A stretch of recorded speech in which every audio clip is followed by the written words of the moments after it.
சாதி நம்ம பண்பாடு நம்ம கலாச்சாரம் அப்படின்னு நிறைய பேர் பேசிக்கிட்டு திரியிறாங்க. ஜாதியை பேரும் பேசிக்கிட்டு இருக்காங்க. இப்போ புராண நூலில் அது இருக்குது, அப்படி இருக்குது, இப்படி இருக்குதுன்னு நிறைய புத்தகத்தெல்லாம் அடையாளம் காட்டுறாங்க.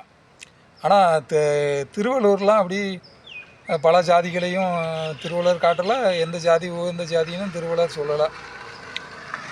அதுவும் நம்மளோட நூல் தான்.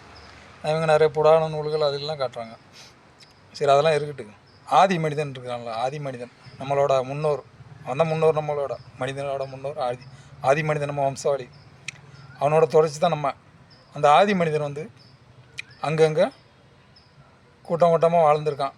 அவன் வந்து யாரையும் கோயிலுக்குள்ள வரக்கூடாது, நீ பெரிய ஜாதி நான் பெரிய ஜாதி அப்படின்னு யாரையும் அடிக்கலை, யாரையும் வெட்டி சாதி வெறியில் யாரையும் வெட்டி கொல்லவும் இல்லை. கண்டதாக வேட்டையாடியிருக்கான். சைவம் அசைவம்னு சொல்லுவாங்களே, அதில் கூட அவன் கண்டதை தான் வேட்டையாடி தின்றுருக்கான். அவன் சைவம் அசைவம் அதுவும் பொய் தான். அது ஆதி மனிதனே நம்ம உதாரணமாக எடுத்துக்கலாம். இப்படி ஒரு நாகரிகமே இல்லாமல் ஒரு கூட உடுத்தாம தான் ஆதி மனிதன் வாழ்ந்துக்கிட்டு இருந்திருக்கான். அப்படி ஒரு அப்படி ஒரு முன்னோர்களோட தொடர்ச்சி தான், மனிதனோட தொடர்ச்சி தான் நம்மளோட வம்சாவளியே அவன் தான், நம்ம முன்னோட அவன் தான். அவங்ககிட்ட சாதி இல்லை.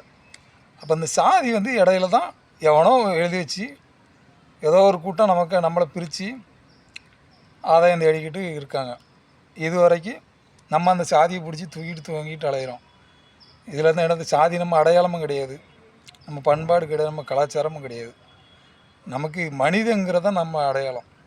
நல்ல மனிதனாக இருக்கிறது தான் ஒவ்வொரு மனிதனும் சிறந்த அடையாளம்.